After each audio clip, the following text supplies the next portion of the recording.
MBBS in abroad. Apollo MedSkill 6 years of MBBS program will be completed in 35 lakhs only.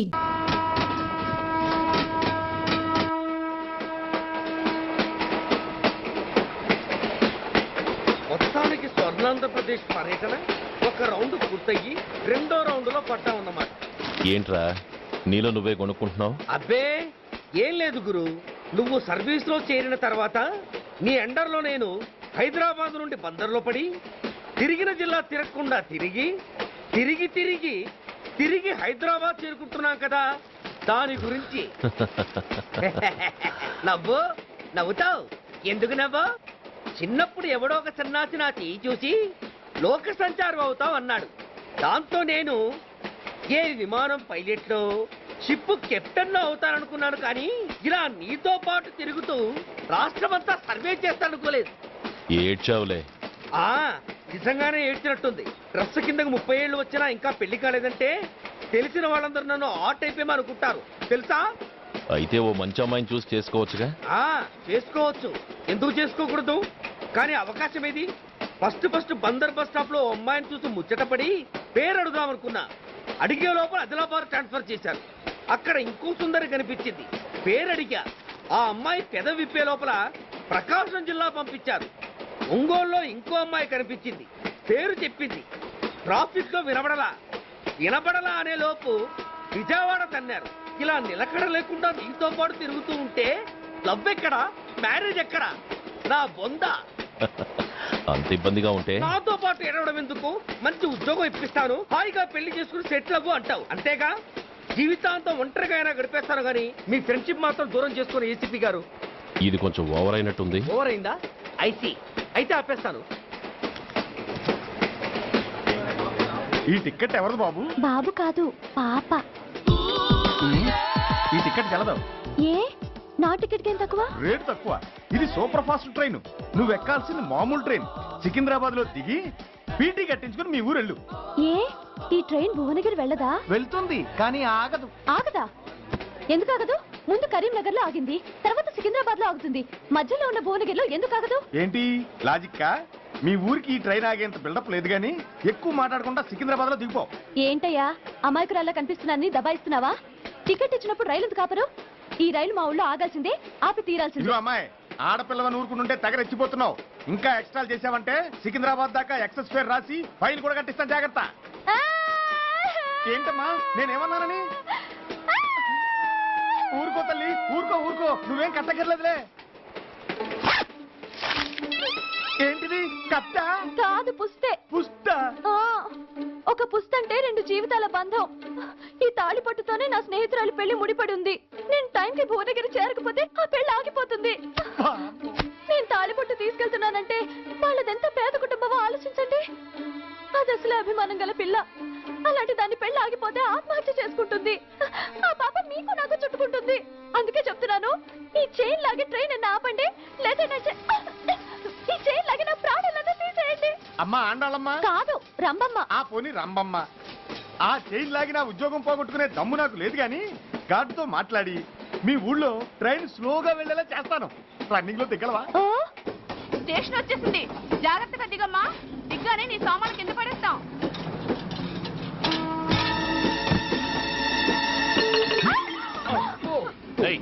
అసలు నీకు బుద్ధుందా?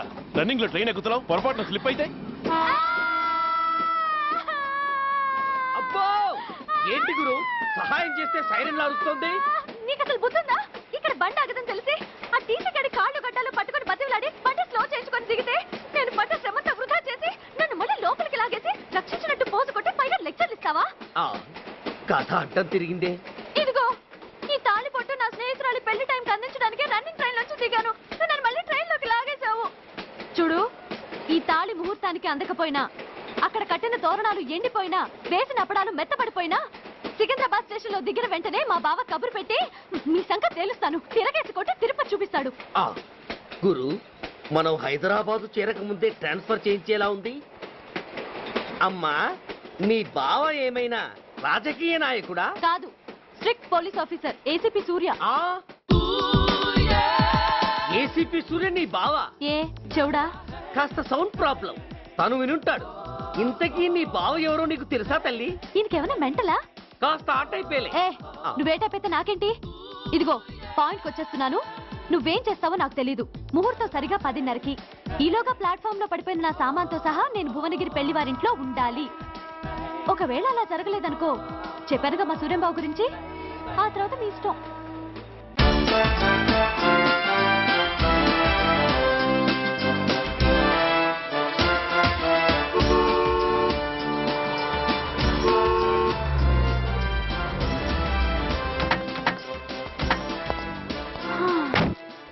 Jurassic park లో చిన్న dinosaur లాగా ఏంటా లుక్కు?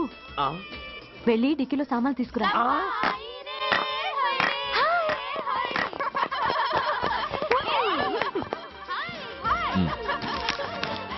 పర్వాలేదు, ఉంచుకో. టికెట్ ఏంటి ఇంత ఆలస్యంగా వచ్చావు? సారీనే. అది సరే గాని అతను ఎవరే? వీడా? వాడు అసిస్టెంట్. మరి అతను? వాడా మన బాడీ గార్డ్. అవును, పెళ్లి కూతురేది? లోపల మేకప్ అవుతుంది. నీ మీద చాలా కోపంగా ఉంది. కనీసం 2 రోజుల ముందైనా వస్తావని ఎక్స్పెక్ట్ చేసింది. దాని కోపం పోగొట్టడానికి నా దగ్గర ఓ మంత్రం ఉందిలే. ఈ ప్రెజెంటేషన్ చూడగానే అది ఐస్ అయిపోతుంది.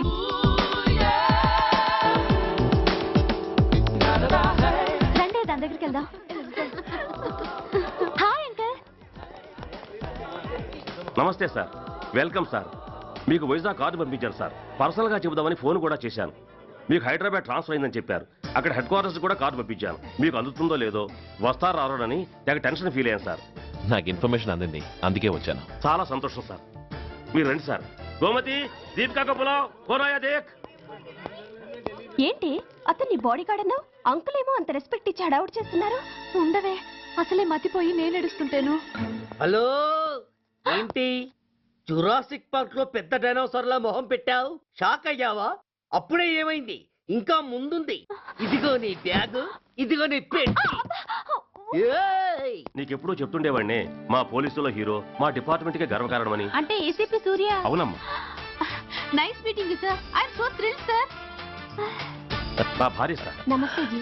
నమస్తే అమ్మా. మా అల్లుడు sir. Glad to meet you sir. వాళ్ళ father sir, ACP Suryan sir. Hello sir. ఏవేరమ్మా ఇలా రావే? ఏ నిన్నే పిలుస్తుందే. నూరు ముయండి. Hello, calling. Go go.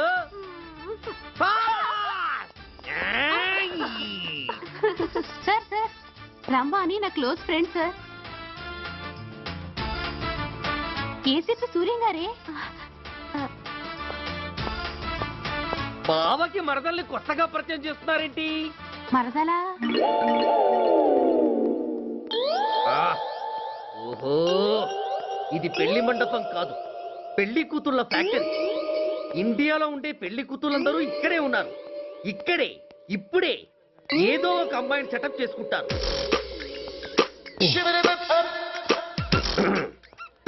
ఆ లేత క్యాబేజీ లాంటి కాలేజీ పిల్ల నన్ను చూసి నవ్విందంటే ఇక ప్రొసీడ్ అవ్వడమే. Hello, hi. Excuse me. నన్ను చూసి మీరు నవ్వారంటే డెఫినెట్ గా నేను మీకు నచ్చుండాలి. ఏమై కరెక్ట్? ఆహా, ఇంకా ఎందుకు ఆలస్యం? పదండి, పార్క్ వెళ్దాం.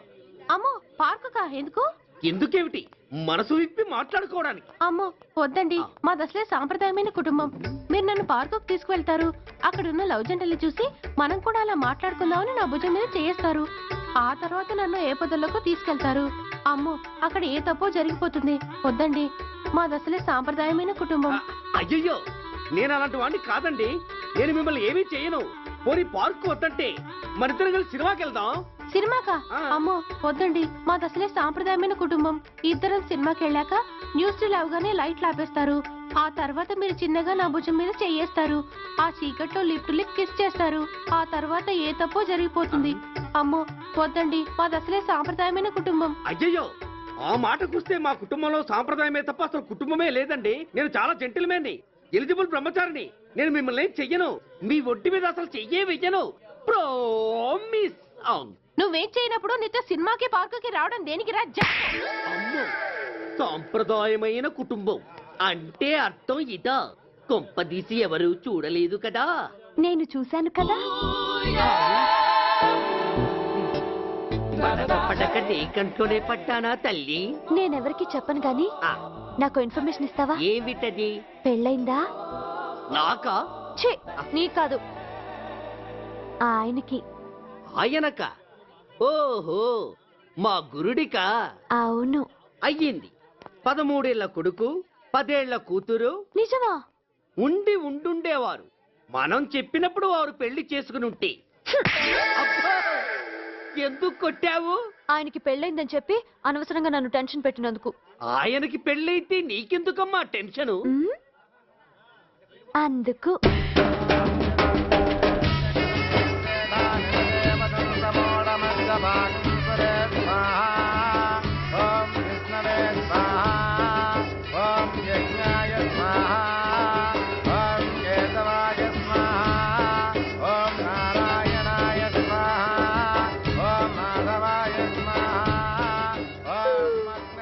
ఎందుకే అలా ఉన్నావు?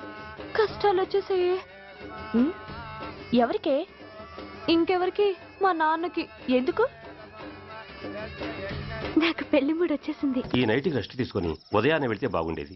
లేదండి, రేపు మార్నింగ్ డ్యూటీలో జాయిన్ అవ్వాలి. సార్, నేను మీకు చెప్పేంతటి వాడిని కాదు. కానీ మీరు వెళ్ళేది హైదరాబాద్. అక్కడ ధనరాజు గాడు పరమ కిరాతకుడు. మీరు వాడి విషయంలో కాస్త అలర్ట్గా ఉండటం మంచిది sir. I will take care of myself. Anyway, thank you. Bye. మంచిది సార్. See you. నమస్తే సార్. Tata stereo. రేయ్, షట్ అప్. వై? ఎక్కువ ఎస్ ఎస్. వెళ్ళొస్తాను సార్. ఉంటారు. Go go. అంకుల్, అసలు ఆ ధనరాజ్ అంటే ఎవరు? వాడు అంత డేంజరస్ ఫెలోనా?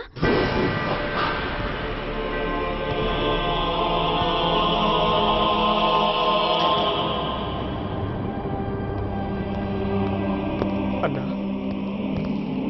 నా అన్నా,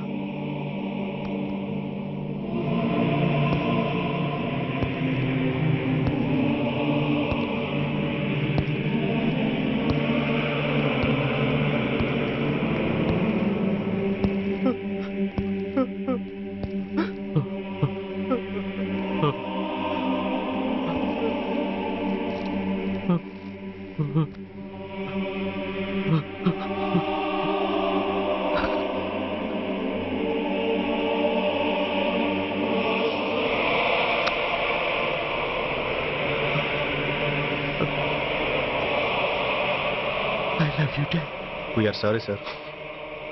మా ప్రయత్నం మేము చేశాం సార్. అడ్మిట్ చేసినప్పుడు మా నాన్న కండిషన్ చాలా సీరియస్గా ఉందండి. బతికే ఉన్నాడు. He was alive. He was not dead. Am I right? Yes sir. But now, eternal sleep. శాశ్వత నిద్ర. ఇక లేవడు. బాబు అని నన్ను పిలవడు. చంపేశారు. అదే నువ్వు నేను చంపితే ఎంక్వైరీలు, కమిషన్లు, ఐపీసీ సెక్షన్లు వేటాడతారు. బట్ వీళ్ళు ఫుల్ లైటింగ్ లో నీట్ గా డ్రెస్అప్ అయి స్టెరిలైజర్ వెపన్స్ తో పండగలప్పుడు పెంచుకున్నవాడే పొట్టేళ్లను కోసినట్టుగా లైసెన్స్డ్ ప్రొఫెషనల్ కిల్లర్స్. ఊపిరున్నవాడిని మీకిస్తే ఊపిరి తీసి విసిరి పారేశారు. ఇలా నా మహాన. I want spare anybody. He was my father. I'm the judge. The only judge who can decide this case. ఈ ముద్దాయిలు బతికున్న వాడిని కోసి చంపినట్టుగా సాక్ష్యాధారాలతో రుజువైనందున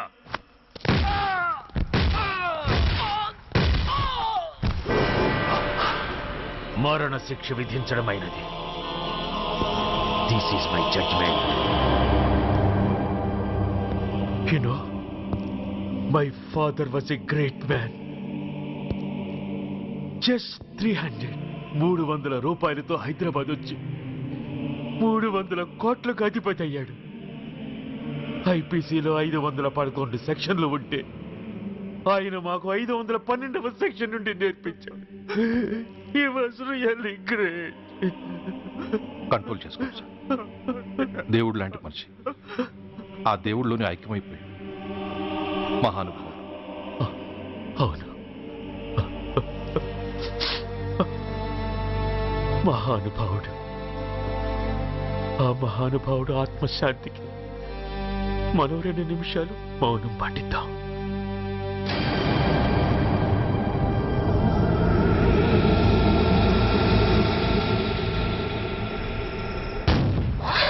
ఏంట్రాది? రేపు దీపావళి పండుగ అన్నా. నా మహానుభావుడు పోతే మౌనం పాటించాలి గాని మందులు కాల్చకూడదు. నా దుఃఖం ఎవరికి సంతోషం కాకూడదు. రేపు పండగ జరగకూడదు.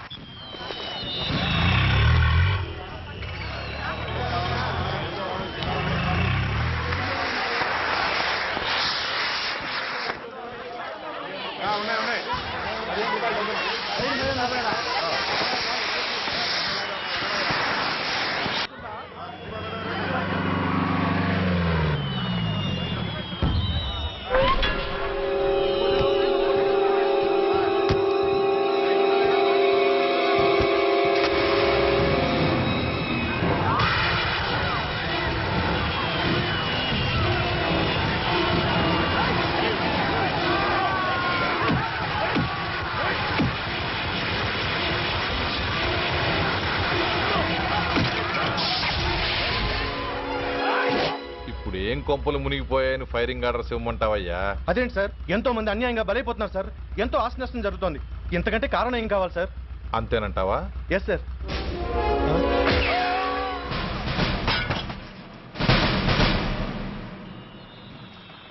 ఎంతమంది మామూలు జనం చస్తే ఒక ఎస్ఐ చావుకు సమానం అవుతుంది. ఇప్పుడు పెట్టొచ్చు కర్ఫ్యూ. బషీర్బాగ్ ఏరియాలో గత రాత్రి జరిగిన గొడవల్లో ఒక ఎస్ఐతో పాటు 20 మంది మరణించారు. కొన్ని వందల మంది గాయపడ్డారు.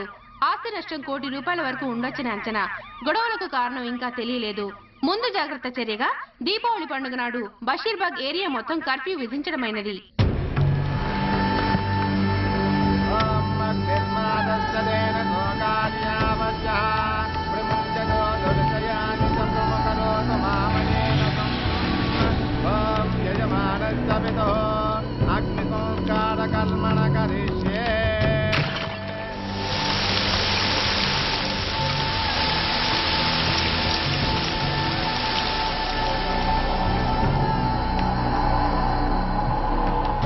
ఆగు.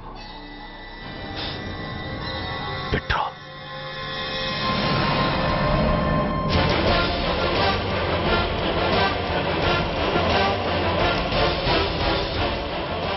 ఆగిపోయావే, అంటించు. కాలికి బూటు, ఒంటికి కాకి, నడుముకి బెల్టు, నెత్తిన సింహాలతో రొమ్ము విరుచుకు నిలబడేవాడెవడో తెలీదా? పోలీస్. శవాన్ని తగలబెట్టాల్సింది ఊరి చివరనున్న శ్మశానంలో కానీ ఊరి మధ్యన కాదు. ఆయన ఎవరో తెలుసా మాట్లాడుతున్నావా? తెలుసురా. ఓ గూండా, ఓ స్మగ్లర్, ఒకప్పుడు మత కల్లోలాలు సృష్టించి ఈ సిటీని శ్మశానంగా మార్చిన నంబర్ 1 క్రిమినల్. ఓయ్ ఆపరా. ఇలాంటి ఉడతరపులకి భయపడేవాడినే అయితే అసలు మీ ముందుకు వచ్చుండేవాడినే కాదు. కాకి బట్టలు కట్టి నీ ఇంట్లో పాకీ పని చేసే మా డిపార్ట్మెంట్ వాళ్ళ కోవలో నన్ను కలపకు. ఐఎమ్ ఏసీపీ సూర్య. ఈ 3 సింహాల వెనుకున్న 4వ సింహాన్ని. మైండెడ్. అయినా ఎవడ్రా వీడు? స్వతంత్ర సమర యోధుడా లేక తామరపత్రం అందుకున్న దేశభక్తుడా ఊరి మధ్యన తగలబెట్టడానికి? పాకిస్తాన్తో పోరాడి గుళ్లకు గుండెలిచ్చిన వీరులే కన్నవాళ్ల కట్టుకున్న వాళ్ల చూపులు కూడా దక్కకుండా మంచుకొండలో మిగిలిపోయి ఉమ్మడి సంస్కారాల్లో పోయారా? వాళ్ళకన్నా గొప్పవాడా నీ బాబు? గుండె మీద కాల్పించుకుని జాతికి ప్రాణాలిచ్చిన గాంధీ మహాత్ముని కూడా ఊరి చివరే సంస్కరించారా? ఆఖరికి ఈ హైదరాబాద్ని కట్టించిన హైదర్ని కూడా ఊరి చివరే ఖననం చేశారా? చూడు, చచ్చినవాడు ఎలాంటి వాడైనా శవాన్ని గౌరవించడం సంస్కారం కాబట్టి చెప్తున్నాను. వెంటనే ఈ శవాన్ని ఇక్కడి నుంచి తీసేయండి. సరిగ్గా మీకు 2 నిమిషాలు టైం ఇస్తున్నాను. తీయకపోతే అందులో అనాథ ప్రేతంలా వెళ్లి ఎలక్ట్రిక్ క్రిమేషన్లో బూడిదైపోతాడు. గంగలో కలపడానికి అస్థికలు కూడా మిగలవు. Come on shoot. ఆగిపోయావే? నాకు చావంటే భయం లేదురా. నీ అబ్బ మీద నీకు ప్రేమ ఉంటే, నిజంగా నువ్వు వాడికే పుట్టుంటే షూట్ చేయి. వాడితో పాటు అందరం పోదాం. కమాన్. నువ్వు షూట్ చేస్తావా, నన్ను వెలిగించమంటావా?